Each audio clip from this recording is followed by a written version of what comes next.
So I'm outside the Emirates Stadium for match week 5 in the WSL as the Gunners taking on Dario Vidošić Seagulls. Both teams not in fine form coming in to this contest. Brighton coming off the back of 2 losses, and for Arsenal, they haven't won a game in 4 matches.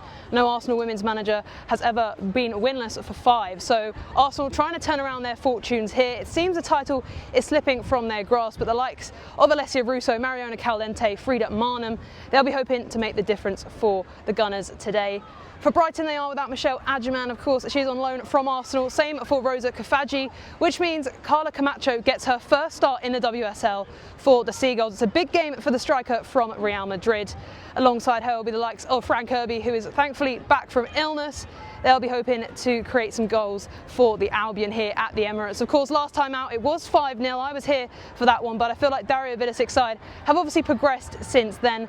We'll have to see how they fare. I do feel like with a weak bench due to the amount of injuries they have, Mariette Owi still out, Moeka Minami ill, this is a big game for those Seagulls who are fit to play. But with that in mind, I do think Arsenal will get the win here today. 1, they have to. 2, because I think their press can cause problems, and Brighton will need to be more efficient with their press. Last time it was far too easy for Arsenal to play around, and then they were scintillating up top in that 5-0 display. My prediction for this one, I'm going to go 3-0 to Arsenal. I don't know if the Seagulls will be able to breach the goal, but it's a lovely day here today. Plenty of fans, that's another factor I think that may just give Arsenal that edge. When they're here at the Emirates, they have so many fans out and about who obviously cheer them on to victory, so I imagine that's going to be the case today. But of course, Dario Vidošić, a great manager, only narrowly lost to Manchester City a few weeks ago, so they'll be hoping to try and get one over Renee Slager's Arsenal side, which would be detrimental potentially to her job. Let's see what happens here. Away. Now here come Arsenal, going across, left hand side, Mead in the area. I could hear Dario Vidošić shout from here, because I think Camacho from this angle maybe looked like she won the ball. Maybe the other side of the pitch might have looked different.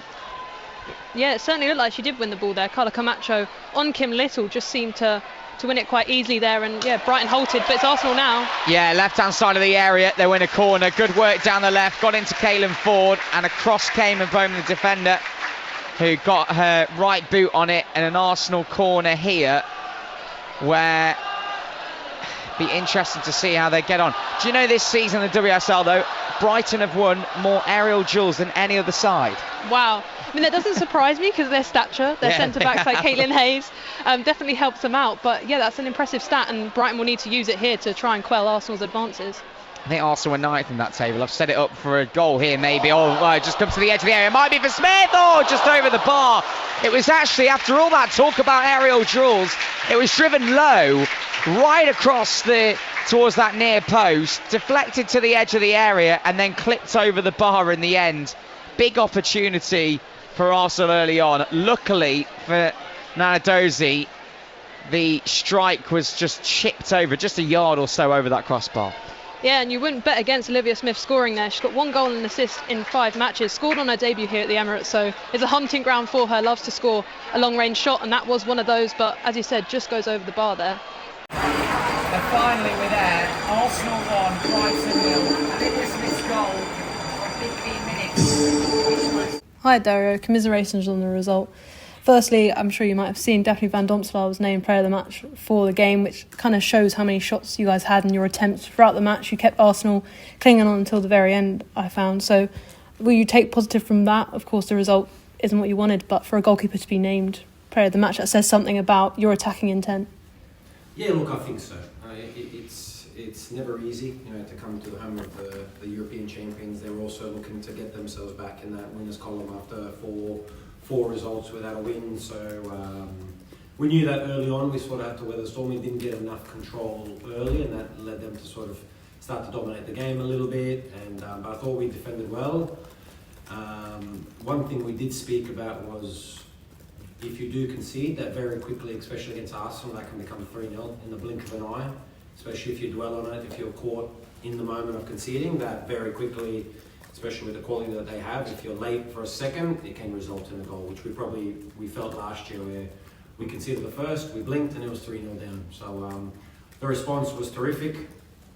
We grew more and more into the game, and it does feel like a very unfortunate one to concede with the deflection, but look, that's football, that can happen. But I felt really, really proud. We created a lot. But I think the last 20-30 minutes, it was just fatigue. It just got the better of us after a really tough week, a very thin squad, and we've tried to look after everyone as much as we possibly could. I even threw on Marit a little bit earlier than her restrictions were allowing, so but sort of where we are at the moment, but hopefully we'll get a few. I know we'll get Rosa and Mish back for now until we play Arsenal again, so that will be a positive, and hopefully a few more will rejoin us very soon.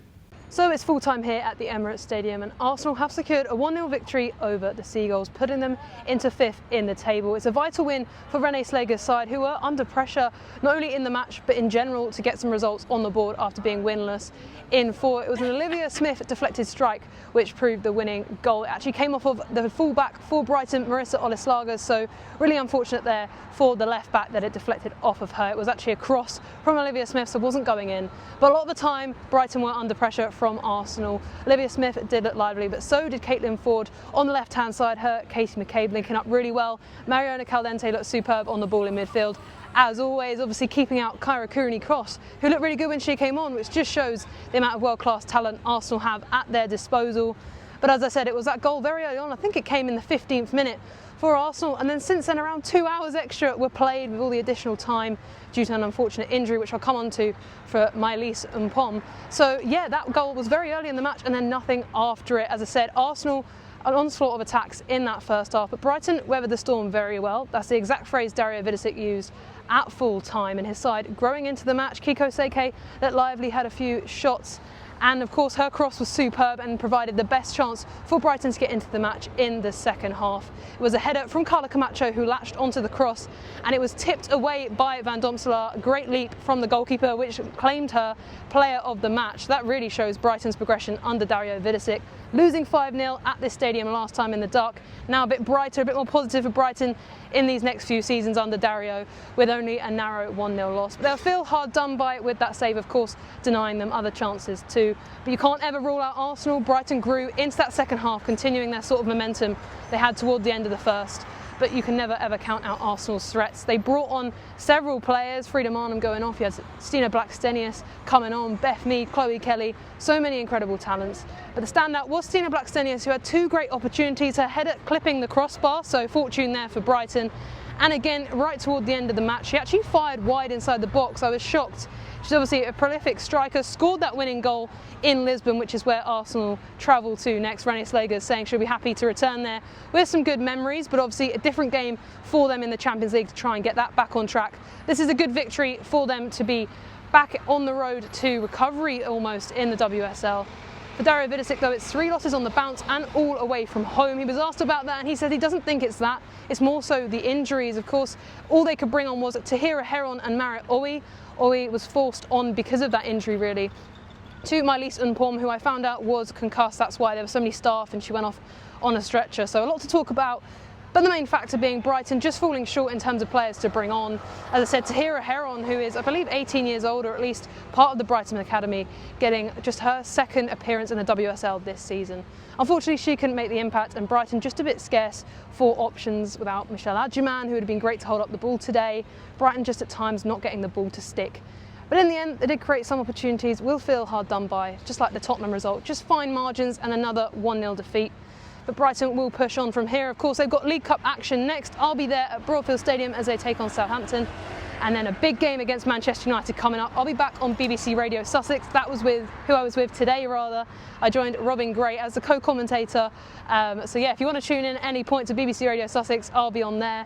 That's why my player ratings piece isn't out yet, but I'm about to publish my one for Sussex World as normal. That'll be an article on the match, a match report, and also post-match reaction. So you can catch that on Sussex World or catch me on BBC Radio Sussex when they play Manchester United, which will be another big game for the Seagulls to try and get 3 points against one of the top 4 opponents.